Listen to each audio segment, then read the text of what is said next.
Let's go! Welcome dans ce nouveau podcast des voyages de Walt pour l'actu des news Disney de la semaine.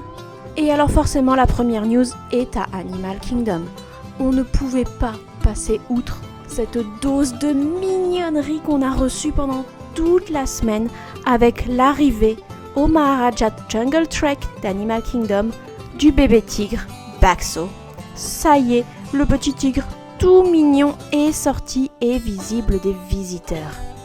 Bon, pour le voir, il faudra quand même vous armer de patience parce que des fils immenses se créent au Maharaja Jungle Trek qui d'habitude est un petit peu délaissé des visiteurs. Forcément, avec ce bébé tigre tout mignon de sortie, la zone est prise d'assaut. Donc, attendez-vous à devoir être très patient. Mais ça en vaut la peine parce que ce petit avec sa maman, c'est vraiment trop de mignonitude. Par contre, notez bien qu'il est possible que certains jours il ne sorte pas et qu'il reste du côté de sa loge ou du côté des backstage. Pas d'inquiétude toutefois, Baxo devrait rester visible à Animal Kingdom pendant environ 2 ans, le temps qu'il soit entièrement sevré. C'est du côté d'Epcot maintenant, où le Festival of Art est sur la fin. Il se termine le 24 février. Et on commence à en savoir un petit peu plus sur le festival qui va lui succéder. Ce sera le International Flower and Garden Festivals qui aura lieu à Epcot du 5 mars au 2 juin 2025.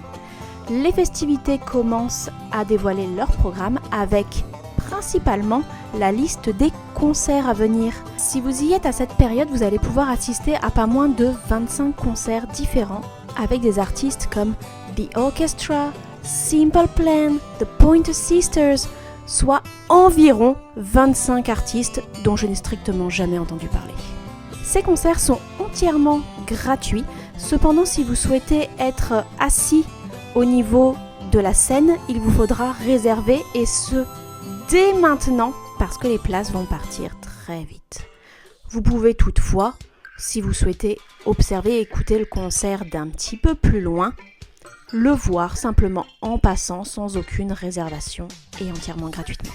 Autre nouvelle pour Walt Disney World, on avait parlé de la mise en vente accessible à tous les guests du Lightning Lane Premier Pass. Il s'est retrouvé quelques jours à peine après sa mise en vente à tous les guests, déjà sold out pour Magic Kingdom le 31 janvier, malgré un prix de 379 $ par personne la journée, sold out. Donc, comme prévu pour Disney, c'est un succès pour eux. Un peu moins une bonne nouvelle pour nous, puisque les files classiques stand-by devraient légèrement avoir leur temps d'attente qui vont s'allonger. Ce phénomène de sold-out devrait se reproduire à de multiples occasions dans les jours et les mois qui viennent, surtout avec l'arrivée des Spring Breaks et du President Day fin février. Autre nouvelle pour les personnes porteuses d'un handicap et qui ont des difficultés à faire les files d'attente, Disney vient de légèrement assouplir son DAS, le Disney Disability Access. Il vous faudra toujours prouver votre éligibilité due à une invalidité handicapante pour la file d'attente et faire l'entretien en visio pour y être ou non éligible, mais les conditions vont un petit peu s'assouplir, ce qui devrait donner l'accès à d'autres pathologies. Et enfin, tous ceux qui attendaient de réserver leur séjour pour 2026 ont vu passer l'information et sont dans les starting blocks.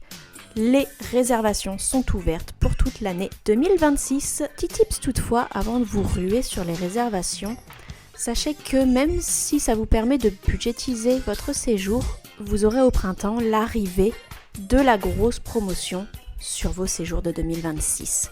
Mon petit doigt me dit de rester concentré au mois d'avril.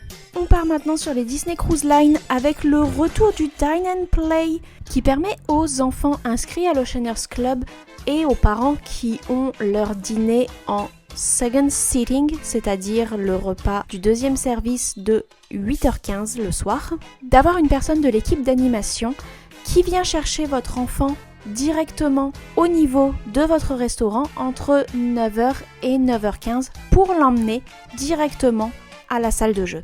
Ce sera donc à vous de venir rechercher votre enfant ensuite, une fois que vous aurez terminé de dîner tranquillement ou de prendre un petit peu de temps pour vous.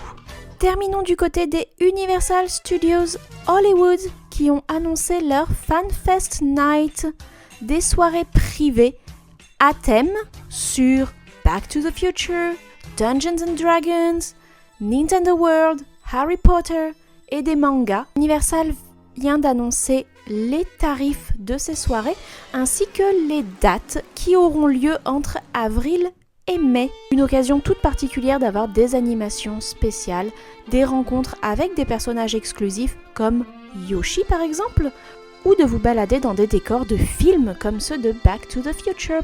C'est la fin de notre podcast pour cette semaine. À l'heure où vous écoutez ce podcast, je suis partie en vacances. On ne se retrouvera donc pas jeudi prochain, mais le jeudi suivant pour le prochain podcast. Je vous invite d'ailleurs à venir nous rejoindre sur le compte Instagram des Voyages de Walt pour participer à un petit concours pour deviner la destination dans laquelle je suis partie et peut-être tenter de gagner un cadeau. En attendant, je vous dis à tout bientôt. See you real soon!